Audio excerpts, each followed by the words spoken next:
In my last video, I talked about self-sabotaging behavior and how interesting they can be to observe. They're very subtle, they're mostly unconscious. And the most interesting part for me is how creative we can be at finding excuses not to do something. We rationalize, we intellectualize, and in the meantime, what we should be doing, which could be good for us, we're not doing. So today, I would like also to talk about another form of self-sabotaging that I see quite often. And it is this idea that your voice doesn't matter, or whatever you're going to say is not going to be interesting, or you're going to say something stupid. And I see this a lot, obviously, in people who work in corporates. Mostly women, they sit in meetings and they don't say anything. And then there are several people who are more like loud voices or more self-confident who start talking.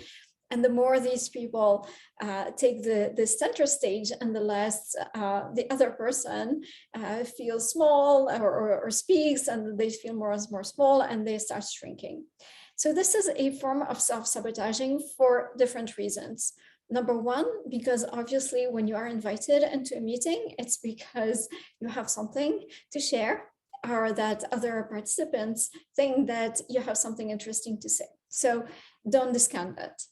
Number two, when you speak in a meeting, you are showing your expertise, you are showing up as an authority in the subject, and this increases also your visibility internally in a very amplified way. It's much more prominent than sending an email or talking on one-on-ones. All of these work, but speaking in meetings is also a way to accelerate and to reach more people.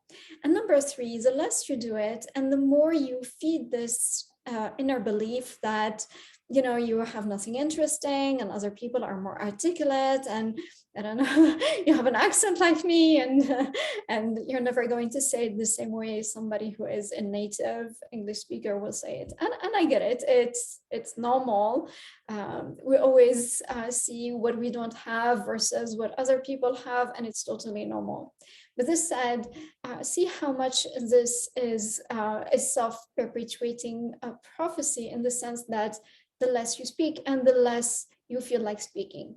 So I have a couple of tips for you for this, and I would like you to try them, and please comment below when you try them, because I'm really very curious to see how this works. So number one, I would like to observe how other people say sometimes very stupid things. Sorry, we all do. And yet they move on. It's no biggie. They continue, they know exactly what they want to say, and they continue, and nobody really picks up on that, and they survive, and it's quite fine for them. So I would like for you to observe more these little subtle inaccuracies that happen in other people's speeches, and see that they're okay with it, and so can you. Number two, I would like for you to start training yourself.